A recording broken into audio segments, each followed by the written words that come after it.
오늘 우리에게 주시는 하나님 말씀은 사도행전 9장 1절에서 23절 말씀입니다. 신약성경 202페이지입니다. 사울이 주의 제자들에 대하여 여전히 위협과 살기가 등등하여 대제사장에게 가서 다메섹 여러 회당에 가져갈 공문을 청하니, 이는 만일 그도를 따르는 사람을 만나면 남녀를 막론하고 결박하여 예루살렘으로 잡아오려 함이라.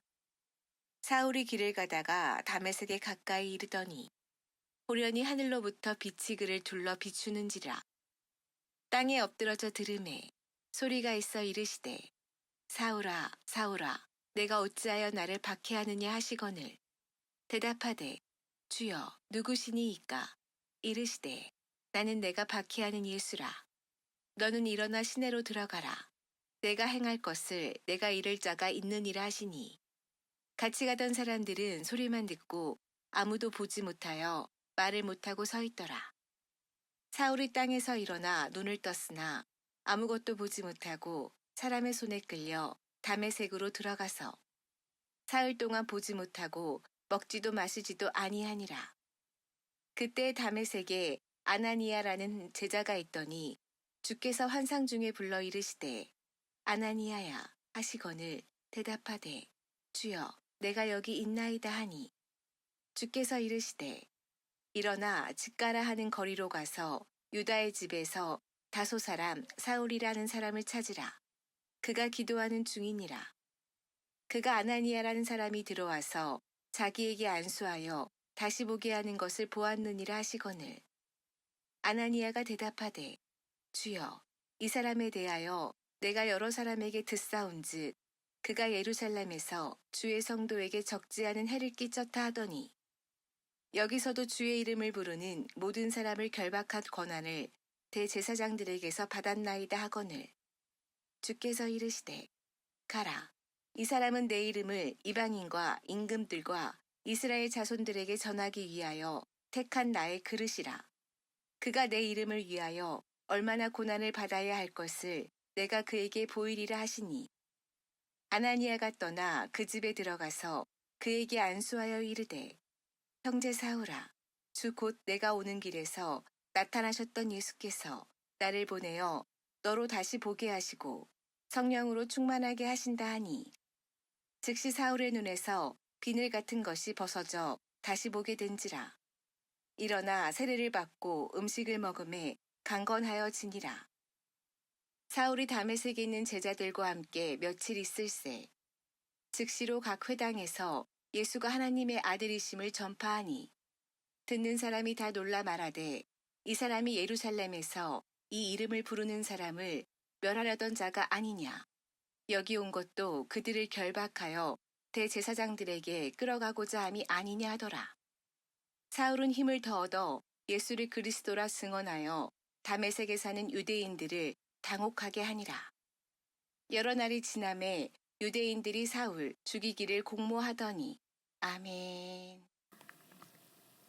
세상을 변화시키는 교회, 여러분, 이런 제목의 책이 있습니다. 이런 제목의 설교도 있습니다. 세상을 변화시키는 교회.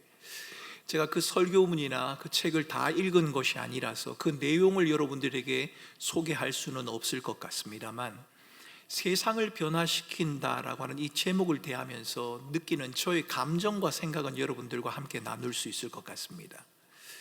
여러분은 교회가 세상을 변화시킨다, 성도가 세상을 변화시킨다, 이 말을 들으면 어떤 마음이 드십니까? 교회가 세상을 변화시킨다는 말을 들으면 마땅히 그래야지라는 당위성을 느끼기도 할 것이고, 그래, 복음이라면, 예수 그리스도의 복음과 하나님의 통치와 다스림이라면 당연히 세상을 변화시켜야지라고 하는 자신감도 느낄 수 있을 것 같습니다. 그런데 여러분, 저는 세상을 변화시킨다, 교회가 세상을 변화시킨다는 말을 들을 때 한편으로는 제 마음에 답답함과 힘듦을 좀 느낍니다. 세상의 변화를 주도해야 하는 교회, 아니 신자로 부름받은 나 자신이나 성도의 모습이 잘 변하지 않는 것 같다는 느낌을 받기 때문입니다. 변화를 위해 매달려 기도하기도 하고 변했다는 사람의 간증을 들어보기도 하지만 한참을 지나고 보면 또 그 자리에 와 있는 것 같다. 어느 목사님이 한 이야기입니다. 여러분, 저는 이 목사님의 말씀이 꼭 저의 이야기인 것 같습니다. 저는 우리의 삶을 변화시킬 수 있는 복음의 능력을 과소평가하거나 신뢰하기 때문에 이렇게 말씀드리는 것은 아닙니다. 저는 복음의 능력을 믿습니다. 하나님이 주권과 통치라면 변화할 것이 아무것도 없다는 것도 믿습니다. 하지만 제가 이렇게 말씀드리는 것은 잘 바뀌지 않는 세상과 우리들의 모습에 대한 안타까움 때문에 말씀을 드리는 것이고, 실제로 변했는가? 라는 질문, 이 질문 앞에서 가지게 되는 고민을 여러분들에게 말씀을 드리는 겁니다. 여러분, 예수를 믿고 변하셨습니까? 예수를 믿으면서 날마다의 변화를 경험하고 계십니까? 우리들의 변화가 우리의 가정과 세상에도 영향을 미쳐서 세상과 교회를 바꿀 만큼 강력한 영향력이 있다, 여러분 그렇게 말씀하실 수 있으십니까?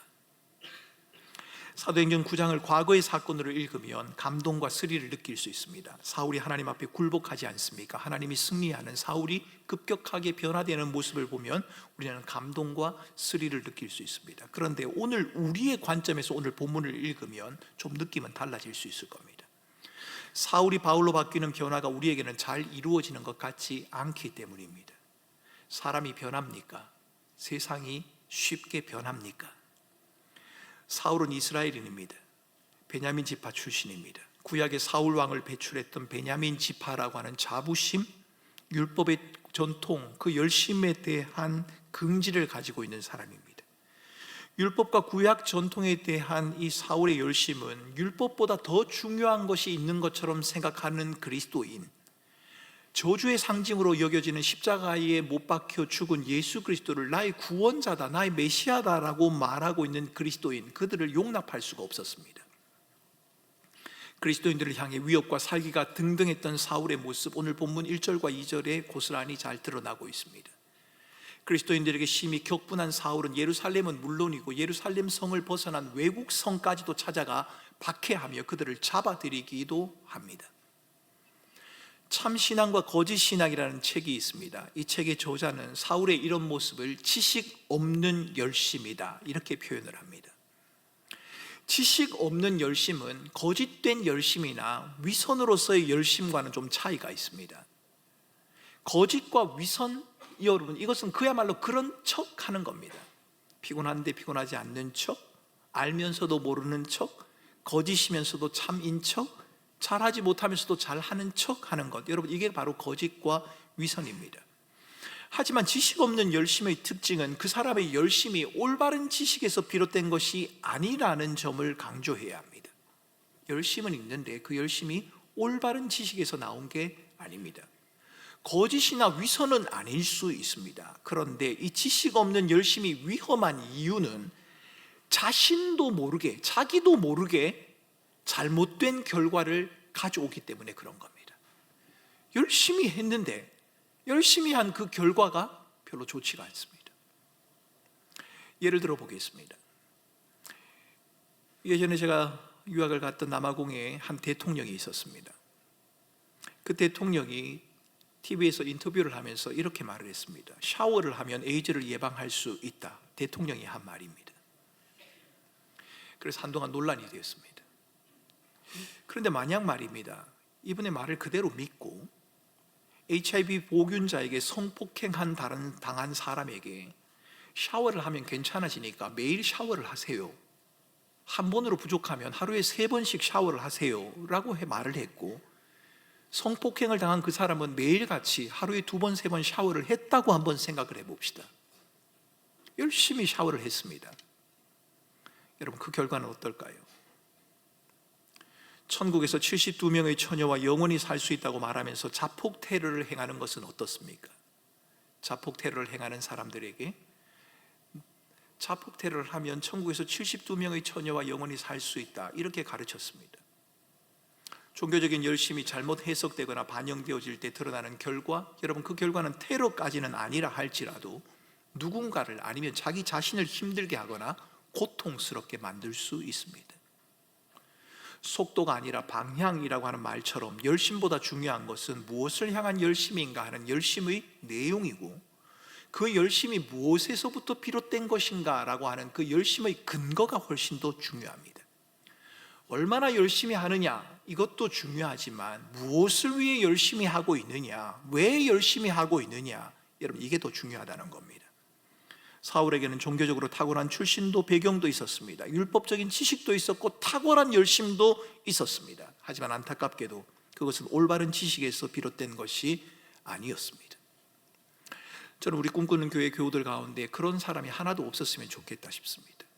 열심히 하는데, 가정에서도 열심히 하고 교회에서도 열심히 하는데 그것이 본인도 생각지 못했던 엄청난 결과를, 잘못된 결과를 가져오는 그릇된 열심, 그릇된 지식에서 비롯된 열심, 여러분 그 열심에 빠지는 성도들이 없었으면 좋겠습니다. 사울은 자신이 옳다고 생각을 했습니다. 하나님의 일을 하고 있다고 사울은 지금 확신을 하고 있습니다.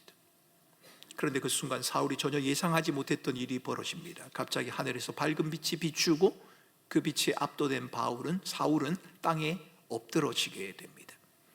그리스도의 그리스도께서 나타나신 겁니다. 그리스도께서 사울에게 나타나자 엎드러진 사울은 눈을 떴지만 아무도 보지 못한 채 더 이상 자력으로는 다닐 수 없는 형편이 되었습니다. 사울이 신뢰하던 율법의 지식, 종교적인 열심 더 이상 작동하지 않습니다. 아무 소용이 없습니다. 사울의 눈이 멀게 된 것은 단순한 육체적인 장애를 넘어서 그의 영적 상태를 상징한다는 해석, 여러분 이 해석은 매우 타당합니다. 그는 더 이상 볼 수 없습니다. 자신을 박해하려고 동행했던 그 사람들에 의해서 이끌려 다메섹으로 들어갑니다. 자신을 신뢰하며 살아왔던 사울은 이제는 하나님의 자비와 그리스도인 공동체에 의존해야만 하는 형편, 그런 신세가 되었습니다. 여러분 눈을 떴지만 볼 수 없는 사울의 모습, 갈 바를 알지 못하는 인생의 모습과 너무 비슷하지 않습니까? 보아도 본 것을 알지 못하고 들어도 들은 것을 알지 못하는 인생들 말입니다. 예수님이 사울에게 나는 내가 박해하는 예수라고 하신 말씀은 하나님의 흔들리지 않는 권위를 보여주는 말씀입니다. 하나님의 통치는 사울의 이해를 넘어설 뿐만 아니라 그 이해를 완전히 무너뜨립니다. 사울은 육체적으로도 영적으로도 무릎을 꿇고 하나님의 손길에 의해 바뀌어진 인생의 길을 걷고 있는 것입니다. 강력한 하나님의 임재 앞에 굴복하며 엎드러지는 사울의 모습 매우 인상적입니다만 그가 도저히 용납할 수 없었던 예수님을 5절에서 주님이라고 말하는 장면, 여러분 이것은 더 놀랍습니다. 우리는 사울의 짧은 한마디 주라고 하는 말 속에서 그에게 일어난 엄청난 변화를 발견하게 됩니다. 사울에게 예수님은 주님이 아니었습니다. 십자가에 못 박혀 죽은 예수는 하나님으로부터 저주받은 자에 불과합니다. 그런데 이제 사울이 그 예수님을 나의 주님이라고 부르고 있는 것입니다. 제가 본문의 말씀을 전하면서 하고 싶은 이야기는 사울이 변했다는 사실입니다. 사울의 정체성도 변했습니다. 하나님에 대한 인식도 변했고 살아가는 삶의 방식도 변했습니다.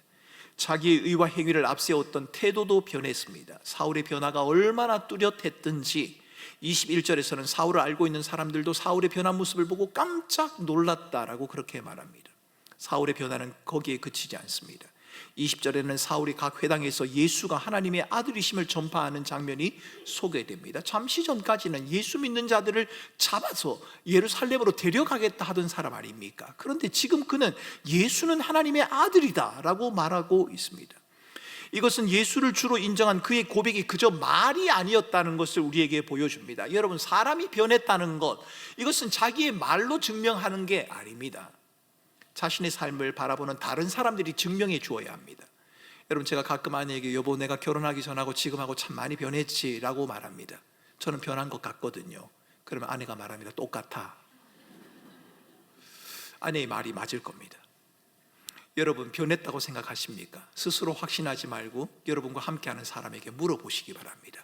그리고 그분의 대답을 듣지 말고 대답에 주목하지 말고 그분의 인상을, 얼굴을 주목하시기 바랍니다. 예라고 하면서도 표정으로 아니라고 말하는 경우가 있기 때문에 그런 겁니다. 여러분 변화는 자기의 말로 증명하는 게 아닙니다. 교회도 마찬가지입니다. 성도들도 마찬가지입니다. 여러분이 예수를 믿고 변했다고요? 여러분 스스로 확신할 수 있는 게 아닙니다. 물어보셔야 합니다. 열매는 보는 사람이, 먹어본 사람이 아는 법입니다. 자신의 삶을 바라보는 다른 사람들에 의해 증명되고 있는 이 변화, 지속적인 변화, 사울에게 일어난 변화입니다. 다메섹 도상에서 놀랄 만한 일을 경험하고 그 순간에 깜짝 변한 것이 아니라 그의 삶 자체가 변해버린 겁니다. 삶의 방향이 변해버렸습니다. 그런데 우리가 주목해야 할 것은 사울이 예수님을 만난 것은 단순한 마음의 변화가 아니라 역사의 흐름 속에서 하나님의 권위, 하나님의 통치, 하나님의 다스림이 드러나는 사건이라는 것, 여러분, 우리는 이 사실에 주목을 해야 합니다. 하늘로부터 비추는 빛에 쓰러지고 부활하신 예수님과 마주하게 될 때 사울은 자신의 계획을 가로막는 하나님의 주권, 하나님의 통치, 하나님의 다스림을 직면하게 된 것입니다. 자신이 자신의 삶을 결정짓는다고 믿어왔던 사울, 이제는 완전히 무기력해져서 누군가의 손에 이끌림을 받아야만 하는 그런 처지가 된 것입니다. 이런 사울의 변화를 보면서 저는 사람이 변할 수 있습니까? 라고 묻는 누군가의 질문에 예, 물론입니다. 사람은 변할 수 있습니다. 하나님이 하시면, 하나님이 그 인생을 찾아가시면, 하나님의 다스림과 주권이 그 사람에게 임하면 그 사람은 변할 수 있습니다. 저는 이렇게 대답할 것 같습니다. 그런데 흥미로운 것은 본문이 하나님의 임재를 통해 사울이 변화해가는 이 과정 속에 아나니아라고 하는 한 인물을 소개하고 있다는 점입니다.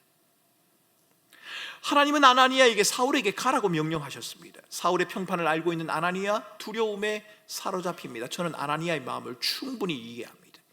불편합니다. 두렵습니다. 사울이 어떤 사람인지를 잘 알기 때문입니다. 사울을 아는 신자라면 누구라도 그랬을 겁니다. 하나님은 망설이는 아나니아에게 사울은 내가 택한 그릇이다, 이방인과 왕들과 이스라엘 백성들에게 예수의 이름을 전하기 위해서 택한 나의 그릇이다 라고 주님은 말씀하셨습니다. 우리는 여기서 하나님의 주권과 통치가 다시 한번 나타나는 것을 보게 됩니다. 그런데 하나님은 그 하나님의 주권, 하나님의 통치와 다스림을 결함이 있는 인간, 부족함이 있는 한 인간 아나니아를 통해 드러내고 계신다는 겁니다. 아나니아가 단순히 조연으로 등장하는 것이 아니라 주연 사울, 조연 아나니아, 이것이 아니라 하나님의 주권과 통치가 실현되어지는 하나님 나라의 이야기 속에 중요한 한 인물로 아나니아를 등장시키고 있다는 겁니다. 두려워하는 아나니아는 오늘을 살아가는 성도들, 주님의 부름을 받은 믿음의 공동체인 교회를 상징한다, 그렇게 말할 수 있습니다. 아나니아의 순종은 두려움과 불확실성 속에서도 하나님의 통치에 대한 신뢰를 말해주고 있다, 우리는 그렇게 해석할 수 있습니다. 교회는, 성도는 때론 적들을 두려워하고 주저하지만 우리를 둘러싸고 있는 변화하지 않는 사실, 그것 때문에 두려워하고 주저하지만 하나님은 결국 하나님의 임재와 능력을 통해 순종의 길을 가게 하신다, 하나님의 나라를 이루고야 마신다는 사실을 지금 하나님은 사울과 아나니아를 통해 우리에게 보여주고 계신 겁니다. 아나니아가 사울에게 손을 얹습니다. 그리고 형제 사울이라고 부릅니다. 아나니아가 사울에게 손을 얹고 형제 사울이라고 부를 때 그는 사울의 육체적인 치유를 가져왔을 뿐만 아니라 한때 파괴하려고 했던 믿음의 공동체, 그 공동체로 사울을 받아들이는, 사울을 인도하는, 용납하는 장면이 펼쳐지고 있습니다. 사울을 변화시키고 믿음의 공동체의 일원으로 받아들이는 그 일에 지금 아나니아가 사용되고 있다는 점, 여러분 이 사실을 잊지 마셔야 합니다. 굳이 하나님은 아나니아를 등장시킬 이유가 없었을 겁니다. 하나님은 그냥 하시면 됩니다. 그런데 하나님은 아나니아를 등장시키고 계십니다. 그러기에 하나님께서 아나니아를 부르시는 장면을 묵상하면서 우리도 하나님 나라에서의 우리의 역할을 생각해 보아야 합니다. 혹 여러분 가운데 나는 역할이 없다고, 내가 할 만한 일이 없다고, 다른 사람의 변화나 하나님 나라를 이루는 그 일을 위해서 내가 할 수 있는 일은 별로 없다고 생각하는 분이 계실 겁니다. 다시 한번 말씀드립니다. 사울은 주연이고 아나니아는 조연이 아닙니다. 하나님은 사울과 아나니아를 모두 하나님의 주권과 다스림 안에서 하나님 나라를 이루어가는 그 일에 등장시키고 사용하고 계십니다. 하나님이 내게 나아가라고 하는 그 사람이 내 생각엔 도저히 변할 수 없는 사람일 수도 있을 것이고, 사울처럼 위협적이고 두려운 사람일 수도 있을 겁니다. 아나니아처럼 우리는 때로 망설이거나 두려워할 수도 있을 겁니다. 그런데 하나님은 하나님께서 누군가를 변화시키는 과정에서 우리를 아나니아처럼 사용할 수도 있다는 사실, 여러분 그 여지를 여러분들은 열어놓으셔야 합니다. 내겐 부담스럽고 힘든 그 사람이 하나님 나라와 복음을 위해 택한 하나님의 그릇이라면 어떻게 하시겠습니까? 내게는 불편하고 힘든 사람이고 도무지 변하지 않는 사람이라서 변화를 체념해버린 채 그냥 살아가고 있는데, 하나님께서 만약 그 사람이 나가 나의 복음을 위해 택한 나의 그릇이라고 하나님이 말씀하신다면 말입니다. 그리고 그 그릇을 빚어가는 과정 속에서 하나님이 아나니아를 부르신 것처럼 우리를 사용하기 원하신다면 여러분은 어떻게 하시겠습니까? 여러분, 지난 주간 저희들은 한국인 최초 노벨 문학상을 받은 소설가 한강 씨에 대한 뉴스를 많이 들었습니다. 저는 이분을 잘 모르고 이 작품에 대해서도 잘 모릅니다. 읽어본 적이 없기 때문입니다. 그런데 제가 지금 여러분들에게 말씀드리고 싶은 것은 노벨 문학상을 받은 소설가 한강 씨에 대한 이야기가 아니라 이 한강 씨의 작품을 번역한 영국인 번역가에 대한 이야기를 여러분에게 잠시 하려고 합니다. 한강의 작품을 번역해준 영국인 번역가 데보라 스미스라고 하는 분이 있습니다. 이분에 대해서 매스컴에서는 이렇게 평가를 했습니다. 품격 있는 번역이 한국어 원문을 날카롭고 생생한 영문으로 바꿨다. 품격 있는 번역, 절제된 번역이 한국어 원문을 날카롭고 생생한 영문으로 바꿨다. 번역가인 데보라 스미스는 인터뷰를 하면서, 신문사와 인터뷰를 하면서 이렇게 말을 합니다. 저는 원작에 충실하려고 노력했을 뿐입니다. 원작에 충실하려고 노력했을 뿐입니다. 원작에 충실한 이 데보라 스미스의 수고와 애씀과 노력, 이 품이 있는 번역이, 품격 있는 번역이 한국어 원문을 어쩌면 한국인 최초의 노벨 문학상이라고 하는 날카롭고 생생한 영문으로 바꾸어 놓는데 중요한 역할을 했다. 여러분, 우리는 부정할 수 없을 겁니다. 여러분, 제가 왜 이야기를 하는지 이해가 되십니까? 하나님은 하나님의 주권과 하나님의 통치와 하나님의 다스림을 스스로 나타낼 수 있는 분입니다. 그런데 하나님은 지금 아나니아를 사용하고 계십니다. 여러분, 제가 만약 이 본문에 등장하고 있는 아니아를 품격 있는 번역을 하고 있는 데보라 스미스의 비유로 한다면, 원작에 충실하려고 노력한 그 사람의 비유를 한다면 그 비유가 잘못된 것일까요? 여러분, 저는 그렇게 생각하지 않습니다. 하나님은 아나니아를 통해 사울을 변화시키는 그 위대한 일들 가운데 참여하게 하십니다. 아나니아는 원저자인 하나님 그분에게 충실하고 하나님의 뜻에 따라 살아가기로 작정하고 애쓰고 노력하는 모습이 오늘 본문 가운데 그려지고 있다는 말입니다. 아나니아만 그렇습니까? 아닙니다. 저와 여러분도 마찬가지일 겁니다. 저와 여러분들이 처한 형편과 상황이 다를 겁니다. 그러나 우리가 처한 형편과 상황이 다르다고 할지라도 우리에게 동일하게 주어진 사명이 있다면 우리의 원저자이신 하나님, 그 하나님의 원하심과 뜻을 품격 있는 모습으로 드러내고 번역하는 그 일, 세상에 보여주는 그 일이 저와 여러분에게 주어진 사명이다. 저는 그렇게 말씀드리고 싶습니다. 사울의 변화는 다메섹 사람들을 충격에 빠뜨렸습니다. 박해자였던 사울과 이제 설교자로 변모한 그 사울을 연결시킬 수가 없었습니다. 변화되기 전 사울, 변화 후에 된 사울을 연결하기가 어렵습니다. 이것이 바로 하나님 나라가 가져오는 급진적인 변화입니다. 점진적이거나 예상된 변화가 아니라 종종 갑작스럽고도 도발적이며 충격적인 변화를 경험할 때가 있습니다. 여러분, 저는 목회를 하면서 성도들 가운데 그런 분들을 가끔 만날 때가 있습니다.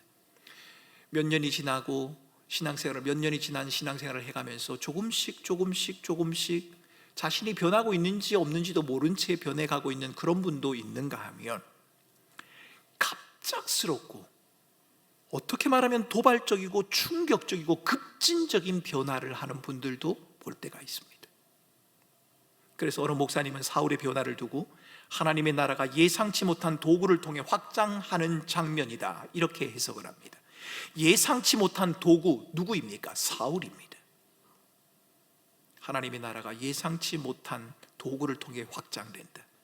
언제 어떻게 누구에게 이런 변화가 일어날는지 저는 잘 모르겠습니다. 그래서 저는 여러분들에게 말씀드리고 싶습니다. 잘 변하지 않는 여러분의 환경과 상황, 여러분을 둘러싸고 있는 그 사람, 아니, 변화가 더딘 여러분 자신에 대해서 너무 쉽게 단정하지 마시기 바랍니다. 이제는 끝이라고, 변할 여지가 없다고, 그냥 그렇게 살겠다고 그러지 마시기 바랍니다. 하나님의 나라가 예상치 못한 도구를 통해 확장되는 장면은 사울을 통해서만이 아니라 저와 여러분들을 통해서도 얼마든지 일어날 수 있는 일이기 때문입니다. 분명한 사실은 하나님께서 사울의 변화를 주도해 가고 계시고 그 과정에 아나니아를 참여시키고 있다는 점입니다. 아나니아에게 네가 가서 사울을 변화시키라 이렇게 말씀하시는 것이 아니라 하나님께서 사울을 변화시켜가는 그 과정에 아나니아를 참여하게 하신다는 겁니다. 여러분, 우리는 이 순서를 자주 잊어버리는 것 같습니다. 우리는 남편의 변화를 원합니다. 아내의 변화를 원합니다. 자식과 부모의 변화를 원합니다. 그래서 왜 변하지 않느냐고 말을 하기도 하고 변화를 강요하기도 합니다. 여러분, 그렇게 해보신 여러분들의 삶의 결과가 어떠하던가요? 그러면 그럴수록 더 힘들고 어려워지지 않던가요? 우리가 잊지 말아야 할 것은 그런 수고와 노력을 멈추라는 것이 아니라 변화의 주도권은 하나님에게 있다는 겁니다. 하나님이 변화시키셔야 합니다.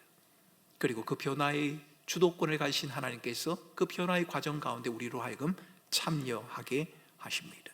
사울의 변화는 개인의 유익을 위한 것이 아니었습니다. 하나님이 더 큰 계획, 하나님 나라 확장을 위한 것이었습니다. 하나님께서 사울을 통해 전한 메시지는 하나님의 사명이 유대인들에게만 주어진 것이 아니라 이방인을 포함하는 많은 사람들, 모든 사람들을 의미한다, 그들을 가르친다라고 하는 사도행전 전체의 큰 이야기와 닮아 있습니다. 유대 지도자들이 이제 그를 죽이려는 음모를 꾸밀 때도 하나님의 통치는 방해받지 않았습니다. 오히려 사울이 탈출하게 되고 다른 곳에서 사명을 계속하도록 만들었고 하나님의 목적은 저항 가운데서 계속되는 세상의 저항 가운데서도 주님의 복음은, 하나님의 나라는 강하게 드러났습니다. 하나님의 주권이 그분의 목적을 반드시 이루게 한다는 겁니다. 여러분, 교회와 우리의 믿음을 향한 세상의 도전이 만만치가 않습니다. 결코 쉽지가 않다는 것을 잘 압니다. 그런데 여러분, 잊지 마셔야 하는 것이 있습니다. 저와 여러분의 마음 가운데 놓치지 말아야 하는 것이 있습니다. 하나님의 주권, 하나님의 목적, 하나님의 섭리, 하나님의 일하심은 결코 멈추지 않습니다. 그 무엇도 그것을 멈추게 할 수 없습니다. 사랑하는 성도 여러분, 사울의 변화는 아주 극적이고 특별한 것이 사실입니다. 하지만 사울에게 일어난 이 변화에 대한 기록이 오늘날 그리스도인들의 변화의 전형적인 모형이 될 수 있다, 그렇게 말할 수는 없습니다.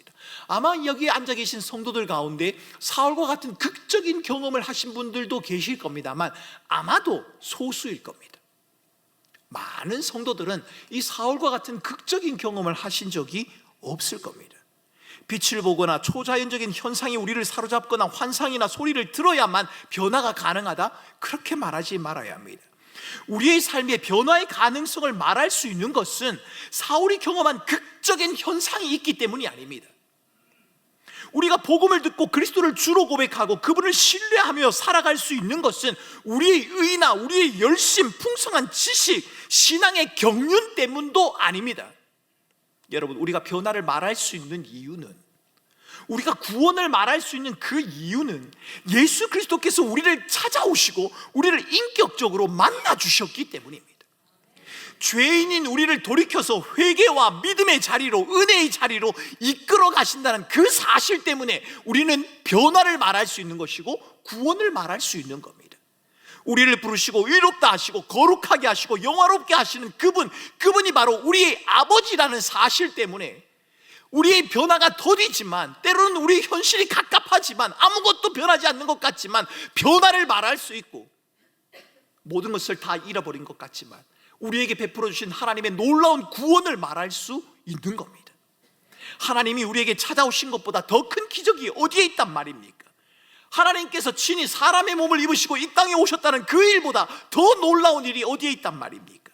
많은 분이 사울에게 일어나는 변화는 갑작스러운 것 아니냐, 이렇게 말씀하시는 분이 계십니다. 본문에 보이는 사울의 모습만으로는 그의 변화가 갑작스러운 것 같이 보입니다. 하나님께서 갑작스럽게 사울을 찾아가신 것처럼 보입니다. 하지만 그렇지가 않습니다.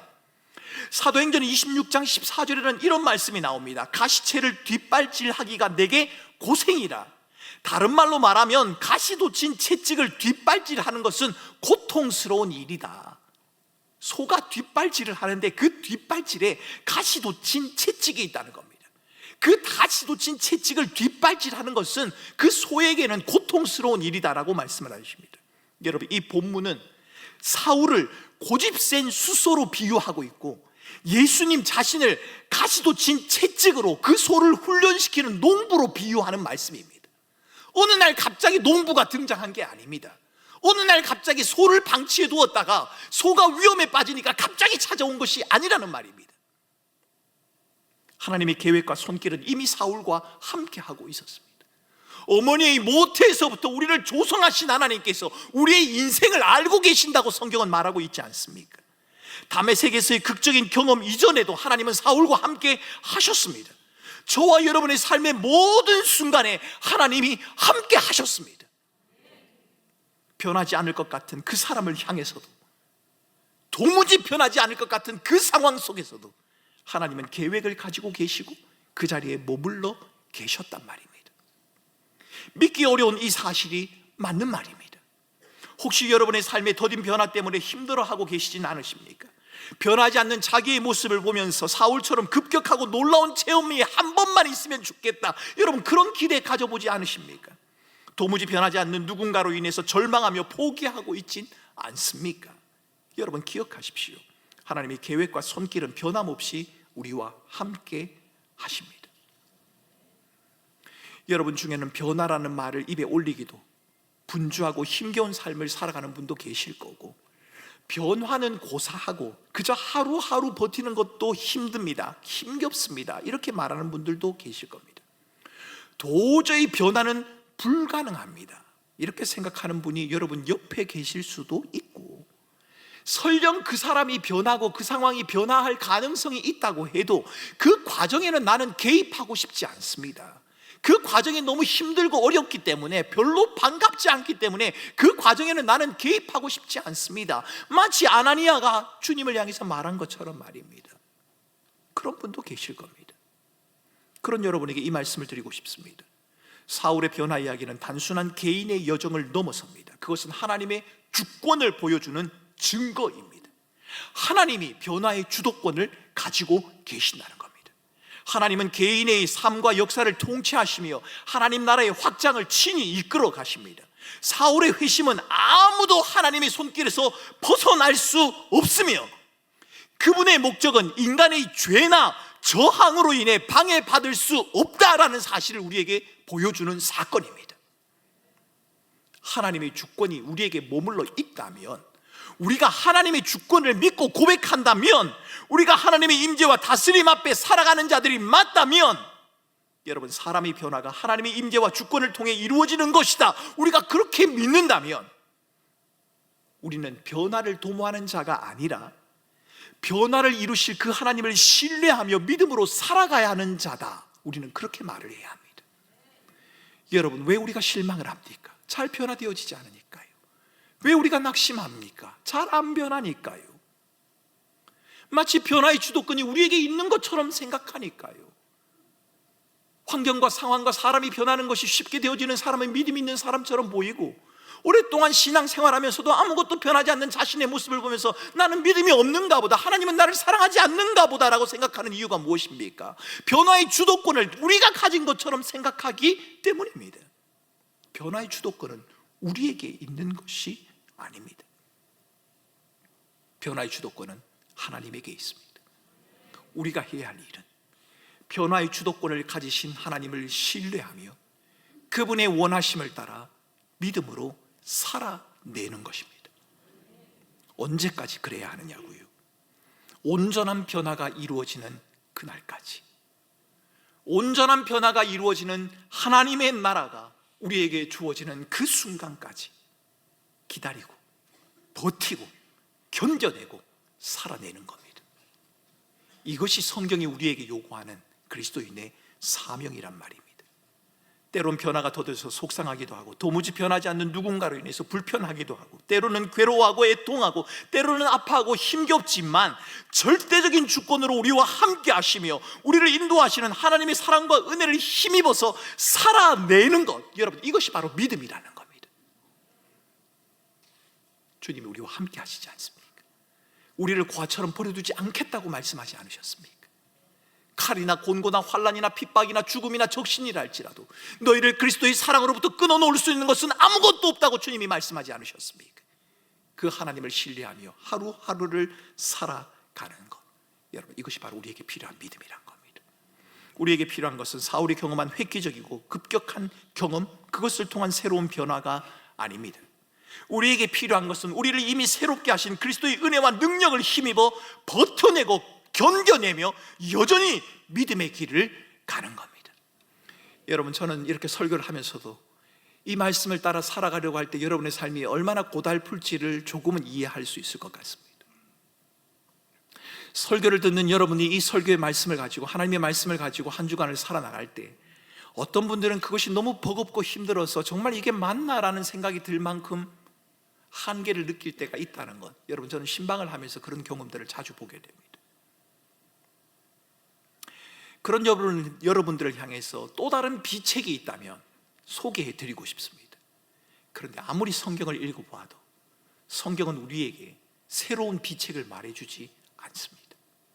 하나님은 그저 우리에게 내가 너와 함께하리라, 내가 너를 버리지 아니하리라, 내가 너를 인도하리라, 그 누구도 너를 빼앗아가지 못할 것이라, 주님은 그렇게 말씀하신단 말입니다.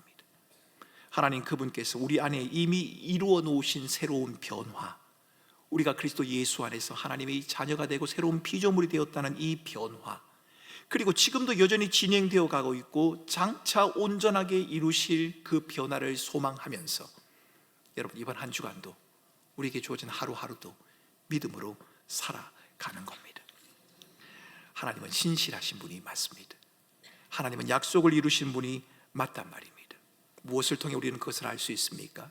독생자 예수 그리스도를 이 땅에 보내심으로 그분을 통해 우리를 향한 사랑과 우리를 향한 그 약속의 확실함을 보이셨다라고 말씀하지 않으십니까?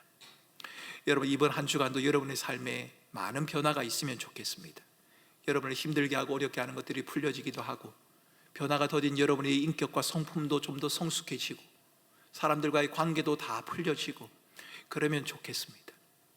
그래서 다음 주에 여러분들이 와서 목사님 이런 일들이 있었습니다 라는 간증을 제가 들을 수 있으면 너무 좋겠습니다. 그런데 여러분, 그렇지 않을 수도 있을 겁니다. 그렇다고 해서 여러분 너무 실망하지 마시기 바랍니다. 왜요? 변화의 주도권은 주님의 손에 있고 실수가 없으신 주님께서 여러분들을 인도해 가시기 때문입니다. 이 하나님을 신뢰하며 이번 한 주간도 신실하신 주님과 함께 동행하는 믿음의 삶을 살아가는 우리 사랑하는 주의 백성들이 되시기를 주님의 이름으로 축원합니다. 여러분, 오늘 본문을 보면서 여러분은 어떤 기도를 하기를 원하십니까? 하나님, 내게도 사울과 같은 그런 변화가 필요합니다. 확실하게 느낄 수 있는 그런 급격한 변화가 필요합니다. 여러분, 이렇게 기도하고 싶으실 겁니다. 그렇게 기도해도 괜찮습니다. 하나님이 들어주시기도 하고 혹은 들어주지도 않으시기도 할 겁니다.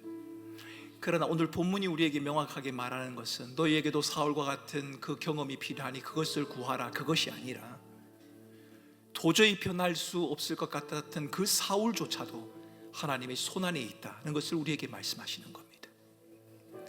변화될 수 없는 환경과 상황, 도무지 바뀌지 않을 것 같았던 그 상황, 그 상황을 들어 하나님 나라의 일을 이루시는 하나님의 주권과 하나님의 통치와 하나님의 다스림을 지금 우리에게 보여주고 계신 겁니다. 이 시간 우리가 함께 기도하겠습니다. 하나님, 내 상황 가운데 나의 주인이 되시고 나를 다스리시고 인도하시는 그 하나님을 신뢰하게 하여 주옵소서. 모든 삶의 열쇠와 주도권을 내가 가진 것처럼 내가 너무 애를 썼습니다. 그 주도권을 하나님에게 넘겨드립니다. 그리고 하나님이 요구하시는, 하나님이 원하시는 그 믿음의 길을 그저 뚜벅뚜벅 한 걸음 한 걸음 걸어가겠습니다. 내가 걷는 이 믿음의 걸음의 모습들이 내 앞에 놓여있는 그 문제와는 무관해 보인다고 할지라도, 그것과는 아무런 관계가 없는 것처럼 보인다 할지라도 주님의 원하심이기에 그저 하루를 견디고 이기고 믿음으로 살아가겠습니다.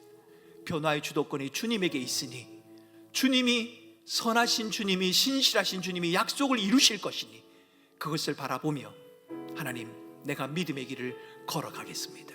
주님, 나를 도우시고 인도하여 주시옵소서. 이 시간 합심해서 함께 기도하겠습니다. 함께 기도합니다. 존귀하신 하나님 아버지, 하나님께서 우리의 믿음의 선배 사업